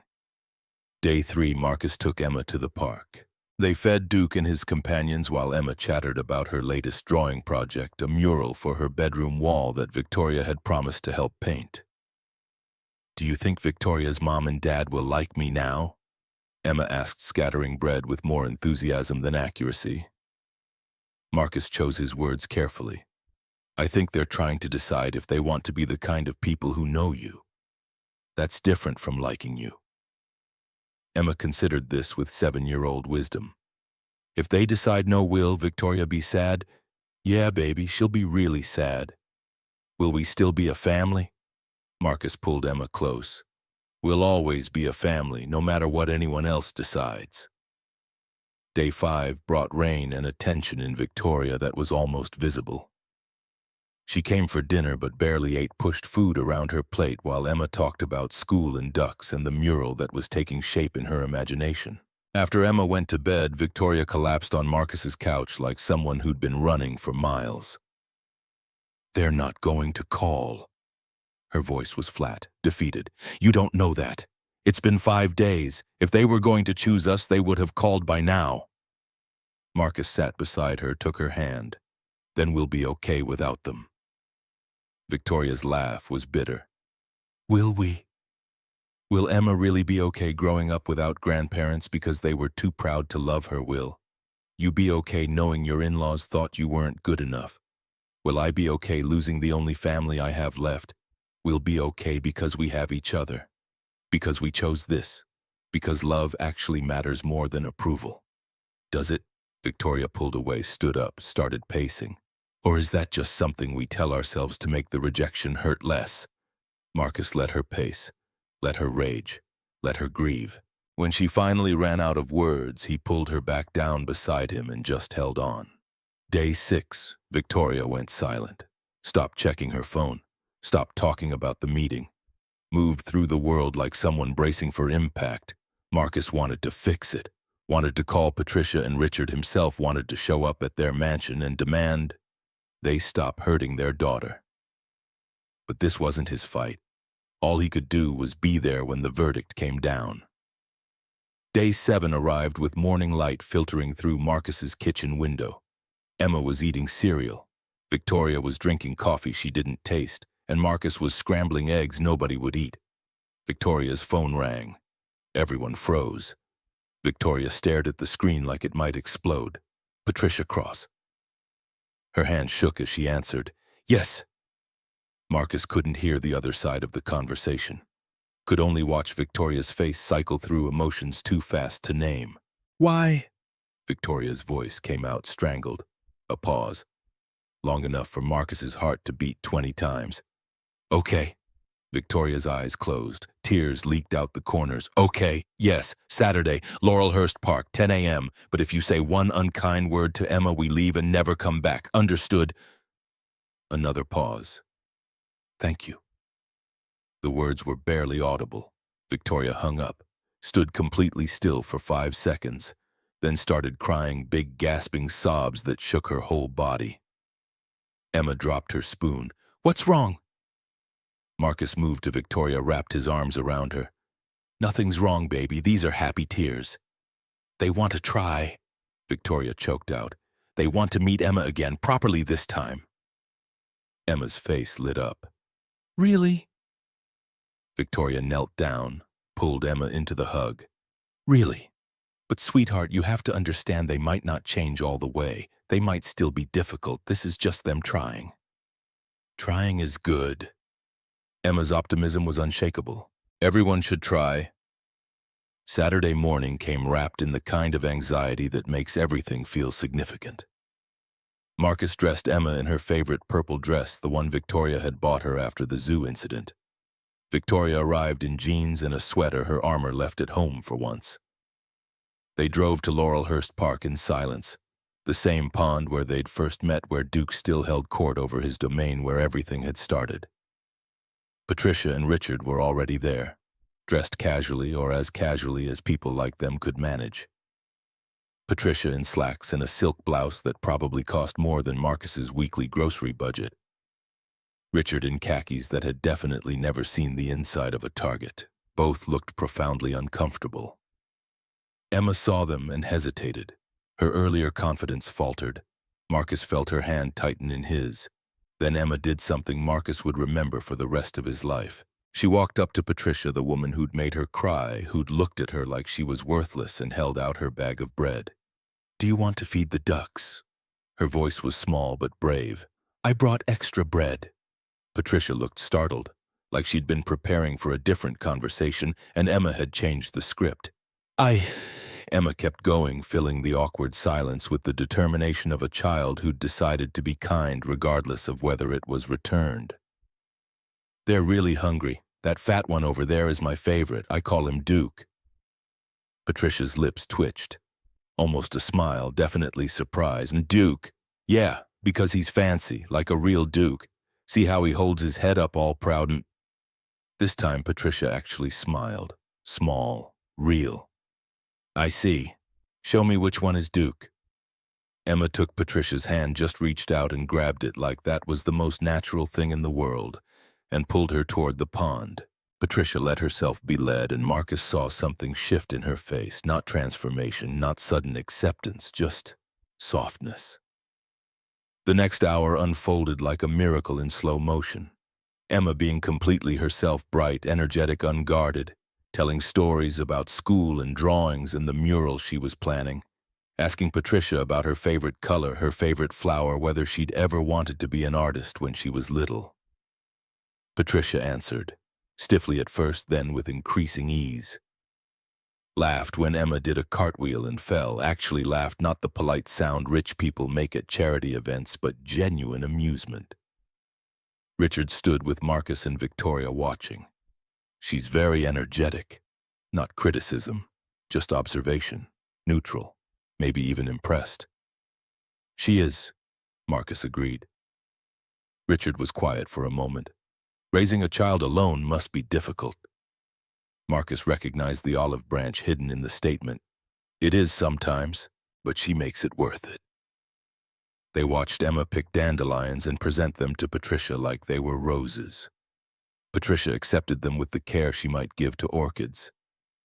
"Victoria tells us you work at Harrison and Cooper now." "Yes, sir. Started 3 weeks ago." "Good firm." Richard's face stayed neutral, but his voice held something new. Not warmth exactly, respect maybe. "Stable. That matters when you have a family to support." Marcus nodded. They stood in uncomfortable silence that wasn't quite hostile anymore. By the time they said goodbye, nothing was fixed.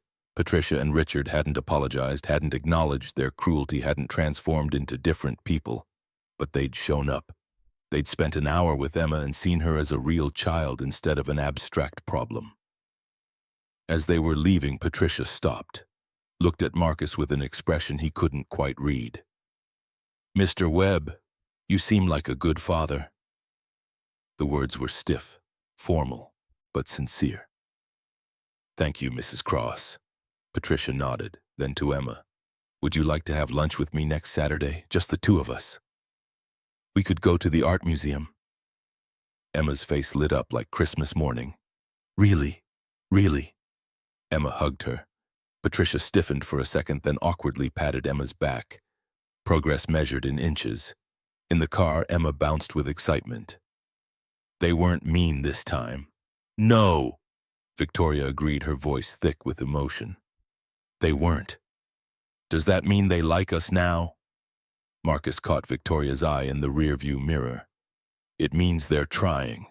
That's all we can ask for." The months that followed were a study in gradual change. Small victories accumulated like interest. Patricia took Emma to lunch and actually listened to her chatter about dinosaurs and painting techniques.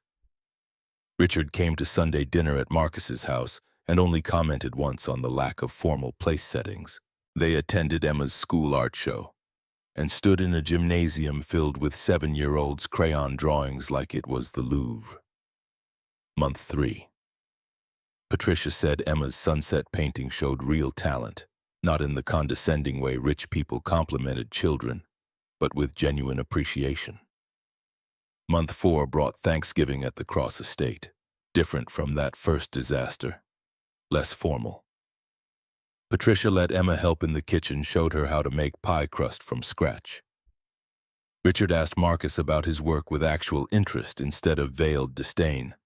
Emma told a story about Duke pooping on her shoe. Patricia laughed. Real laughter, the kind that crinkled her eyes. Month 5. Richard pulled Marcus aside after Sunday dinner. They stood in Marcus's backyard while Victoria and Emma did dishes inside, their laughter floating through the window. "I owe you an apology." The words clearly cost Richard something. Marcus turned surprised into silence. "That first dinner. I was cruel. I judged you and your daughter unfairly. I thought—" Richard paused, choosing words carefully. "I thought you were using Victoria. For her money, her connections. I've seen it before. Men who wanted what she has, not who she is." Marcus nodded, didn't speak, let Richard work through it. "But I was wrong. You clearly love my daughter, and Emma is—" Richard's voice caught. "Emma is wonderful. I was so focused on protecting Victoria from what I thought was a mistake that I couldn't see what was actually happening. She's happy, truly happy. I haven't seen her like this since she was a child. She makes me happy too." Richard extended his hand. Marcus shook it. The grip was firm, warm. Nothing like that first crushing handshake meant to establish dominance. "All that matters is that you love my daughter and you're good to her, are you?" "I try to be, every single day." "Then that's enough." Not forgiveness exactly, not absolution for the cruelty, but acknowledgement, acceptance, the beginning of something that might eventually become respect. Month 6 brought the real turning point. Patricia showed up at Marcus's house on a random Tuesday evening. Victoria was there helping Emma with homework at the kitchen table. Marcus was making dinner. "I need to speak with you." Patricia's voice was tight. "All of you." They sat in the living room. Patricia perched on the edge of the couch, hands folded in her lap, looking more uncomfortable than Marcus had ever seen her. "I've been thinking about what you said, Victoria, at the restaurant, about how I've spent my whole life valuing appearance over substance, status over connection." Victoria went very still. "You were right." Patricia's voice cracked. "I've been thinking about my own mother, how she taught me that our family name mattered more than anything, how she measured people by their bank statements and pedigree, how she made me believe that love was conditional on meeting certain standards." Tears started falling. Patricia didn't wipe them away. "I did the same thing to you, and I almost did it to Emma. Almost lost my daughter and granddaughter because I couldn't see past my own prejudices." She looked at Marcus. "You came to our house. You defended Emma when no one else would. You showed me what real strength looks like. Not money or power or connections. Just a father protecting his child. A man choosing love over approval." Patricia turned to Emma. "And you, sweetheart, you offered me bread for the ducks even after I'd been horrible to you. You gave me kindness I didn't deserve. You taught me that family isn't about which fork to use or what school you attend. It's about showing up and trying and caring about each other." She finally wiped her eyes, smearing makeup she'd probably spent an hour applying. "I'm sorry. I'm so deeply sorry for the pain I caused, for making you feel unwanted, Emma, for making you feel judged, Marcus, for almost driving you away, Victoria." Victoria was crying now, too. "Mom, I don't expect forgiveness. I don't deserve it. But I'm asking for the chance to be better, to be the grandmother Emma deserves, the mother-in-law Marcus deserves, the mother you needed me to be all along." Emma slid off the couch and walked over to Patricia, climbed into her lap without asking permission and hugged her tight. "I forgive you, Grandma." Patricia broke, held Emma and sobbed into her hair while Victoria cried, and Marcus felt something he'd been carrying for months finally lift. Not everything was fixed. Richard still struggled with casual affection. Patricia still had moments where old habits resurfaced. But they were trying, really trying, and that was enough. That night, after Emma was asleep and Patricia had left with promises to call tomorrow, Victoria and Marcus sat on the couch in the wreckage of their emotions. "I have something to ask you." Victoria's voice shook. Marcus turned. Victoria slid off the couch, got down on one knee right there in his living room. Marcus Webb. She pulled out a ring box. Simple. Elegant. 6 months ago, I asked you a crazy question in a restaurant. I thought I was proposing a business arrangement, a practical solution. But you gave me so much more. Tears started falling, but she kept going. You gave me a family. You taught me how to love, how to be loved, how to fight for what matters. You defended Emma when no one else would. You stood up to my parents when I was too scared. You learned my world while welcoming me into yours. You chose me. Every single day you choose me. She opened the box. A ring sat inside, nothing ostentatious, just beautiful and right. Marcus Webb, will you marry me? Will you let me be Emma's mother officially? Will you build this beautiful, messy, imperfect life with me? Marcus couldn't speak, could barely breathe, finally managed to choke out, yes, God, yes, forever, yes. Victoria laughed and cried at the same time, slipped the ring on his finger. They kissed on the living room floor, both shaking, both crying, both holding on like they'd never let go. From upstairs came the sound of Emma's door opening. Small footsteps on stairs. Emma appeared in her pajamas, rubbing sleep from her eyes. What's happening? They pulled apart. Marcus held up his hand with the ring. Victoria just asked me to marry her. Emma's eyes went huge. And you said yes. I said yes. Emma screamed pure joy, no hesitation, launched herself at both of them.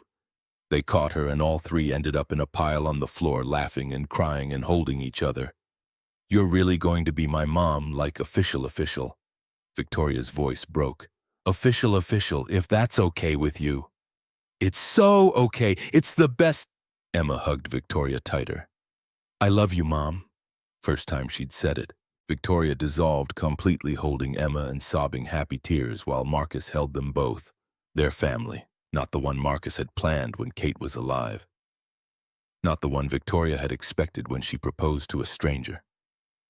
But theirs, built from loneliness and rejection and an impossible question on Christmas night. Built from choosing each other again and again, especially when it was hard. The wedding planning took 3 months. Small ceremony, 40 guests, close friends and family.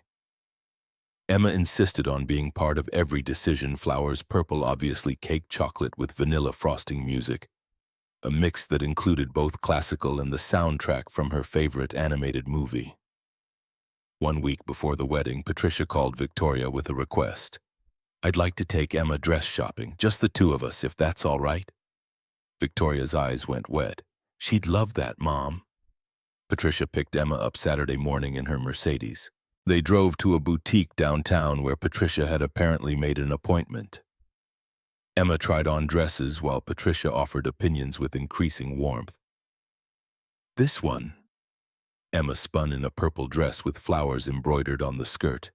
Patricia's smile was genuine. You look beautiful, sweetheart, like a princess. Emma studied her reflection. Really? Really? At the register, Patricia pulled out a small velvet box. I thought you might like this. Something special for the special day. Inside was a delicate necklace, a tiny butterfly on a silver chain. It was my grandmother's. I wore it at my wedding. I'd like you to have it. Emma's eyes filled. Thank you, Grandma. Patricia knelt down eye level.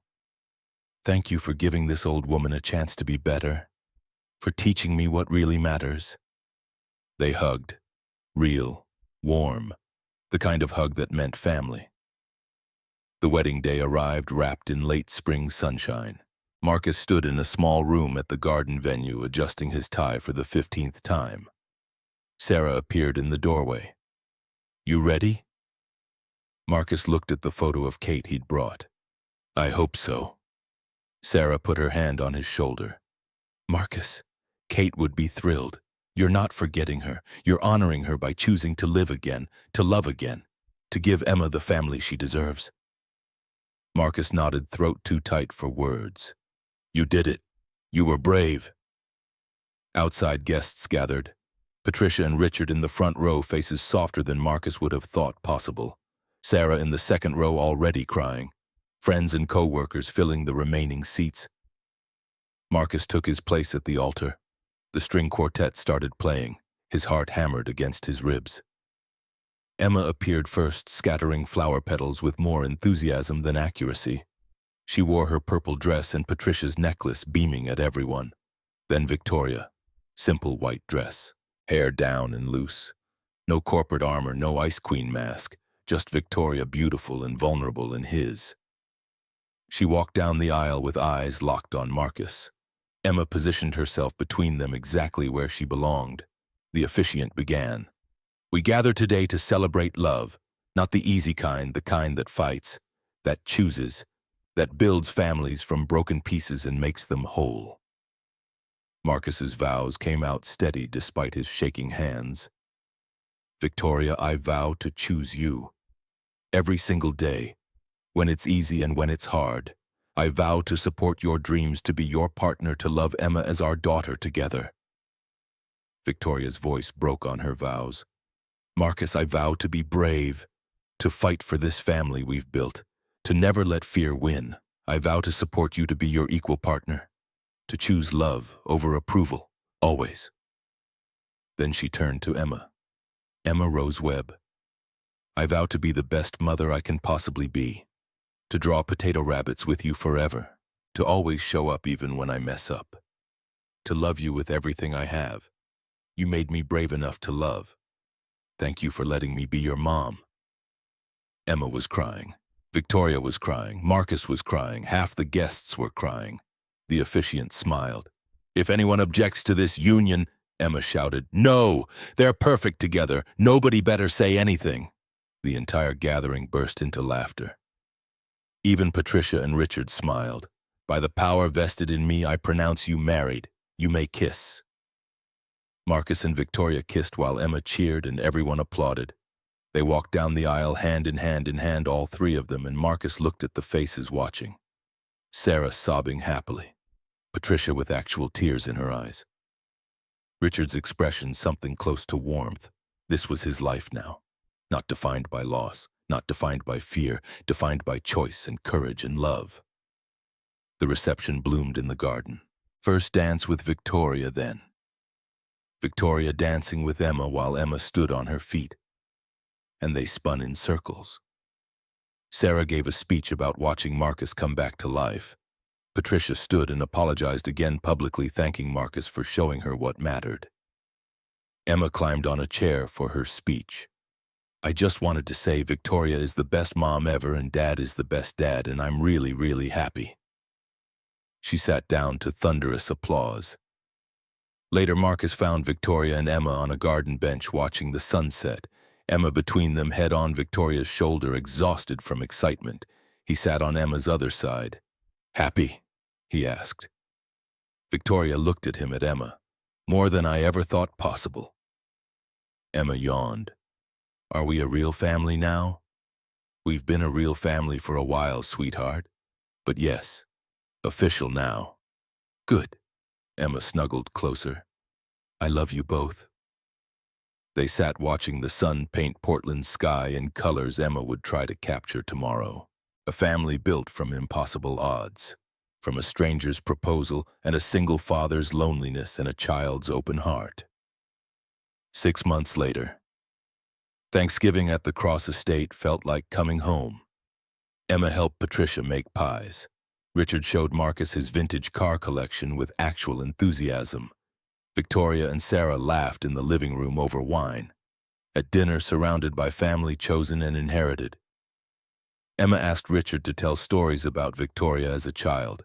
He did, voice warm, while Patricia added embarrassing details. Victoria protested but smiled. After dinner, Marcus and Victoria stood on the porch under Portland stars. "Do you ever think about that night?" Victoria asked. "Christmas, the restaurant, all the time." "Do you think we would have gotten here anyway?" Marcus considered. "No.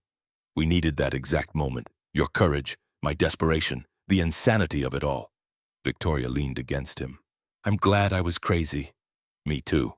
From inside came Emma's voice in her sleep. "No, Duke, that's my bread." They both laughed. "She's dreaming about those ducks again." She never stops loving those ducks. Just like I never stopped loving her. Or you. Marcus pulled her close. Even with difficult in-laws, even with them, they're trying. That's all I wanted. They stood watching stars above the city where they'd found each other, where a blind date had ended and an impossible proposal had begun, where fear had almost won but love fought harder. Victoria whispered, echoing that first night, "Can you be my husband?" Marcus smiled, holding her tight. Forever. Inside, their family waited, Emma sleeping peacefully, Patricia and Richard learning to be the grandparents she deserved, Sarah keeping everyone honest, a house full of people who'd chosen each other against impossible odds. A family built from loneliness, rejection, and a crazy question on Christmas night, from choosing each other when it would have been easier to quit, from believing that love actually matters more than approval, that fighting is worth it, that broken pieces can build something whole, from being brave enough to believe in second chances.